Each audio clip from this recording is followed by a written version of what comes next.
One result of Boston's recent economic growth is the boom in job and business opportunities connected with food.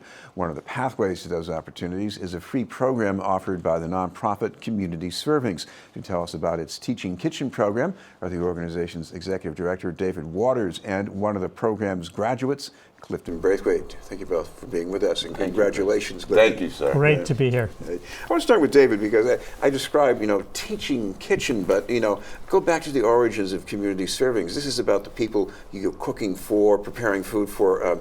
What's so special about that? That's great. Thank you. Community Servings has been around 30 years. We were originally founded to feed people with HIV and AIDS when they were very, very sick and actually dying of malnutrition, what's called AIDS wasting syndrome. So we started feeding 30 people in Roxbury and Dorchester, but now we feed over 1,000 people in 25 communities struggling with illnesses like cancer, HIV, diabetes, etc.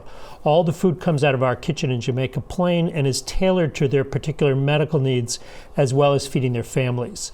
What our Teaching Kitchen program does is bring in people from the community who may have had barriers to employment and are interested in getting into the food business. And we teach them the things that we've learned over the last 20, 30 years of our careers about food. But while they're learning, they're helping us make meals for our sick neighbors, sick patients. So it's a really beautiful program because they're getting, like Clifton's getting, hopefully great job skills and introductions to new employers. But at the same time, he knows and the other students know that there are people eating today based on what he gave. Clifton, how did that make you feel? I mean, knowing who you're making the food for. It's a proud moment when you know that the work and the labor that you're doing is helping others. You well know, Chris, I've been an activist in our community for a very long time. And this is one of my most proudest moments because cooking for people for over the years, just having a sense that, okay, I'm a great cook. But the joke I like to tell is, for years I thought I knew what it took to boil an egg, to cook an egg. And the small things what make you a better chef. Learning the proper way to boil an egg, learning the proper way to cut onions, learning the proper way to mix seasonings. That's the reason why I picked the Teaching Kitchen, because it was very important for me to understand, with having a mother that was sick with dementia, I had to learn to cook a certain way.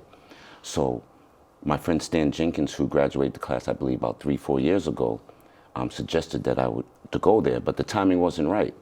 And it's a real joy to know that what we did while learning, we were giving back to our community. And that's just what I live by. Teach those, bless those, and encourage those. So with me going, I don't have per se any barriers, but I inspired a lot of other people. They were wondering, why did I go here? And I went there because the nature of this program was built on helping people and helping other people help themselves. To me, it was a win-win. David, why have a program like this? You had a lot on your plate already. Why get this started?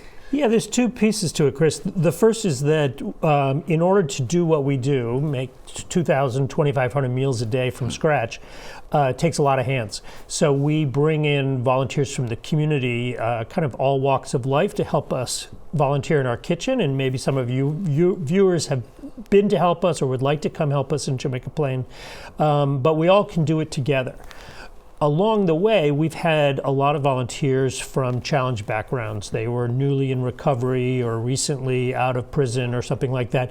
And often we've hired them because they were good workers and they were serious about the next step in their lives. So the job training program grew out of that experience of saying, wow, I wonder if we could do the same thing for a bigger group. It would, on the one hand, allow us to feed more people because as they learn, they become trained, more talented workers. But we give them the gift of our experience and our connection, so we can open doors for them for employment, give them basic culinary skills and the experience of being in a large-scale kitchen. So we're always looking for those things that do have as much impact in the community, but to use Clifton's example, the win-win. So trainees help us, we help the trainees. It's a really unique program in Boston.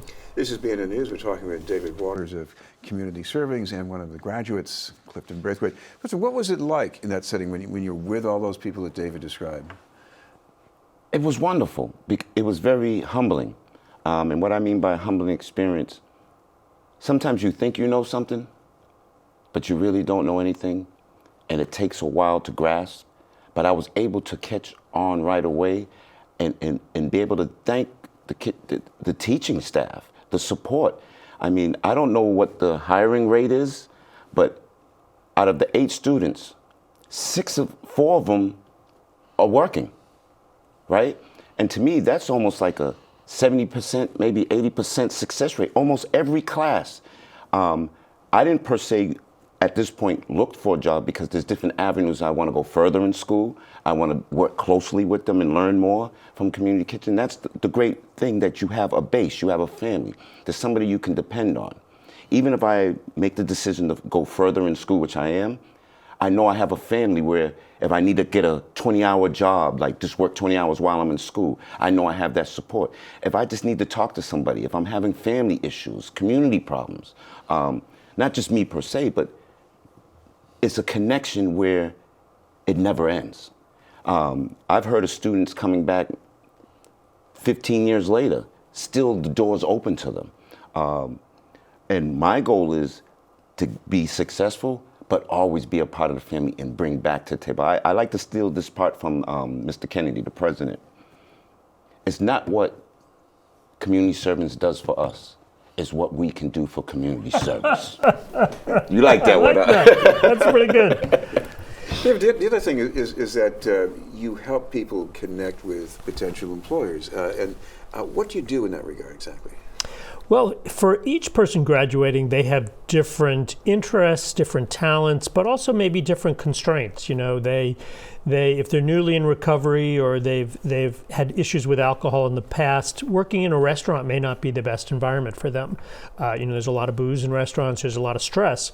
But maybe for them, working in a grocery store kitchen where there's upward mobility and good benefits is the right setting.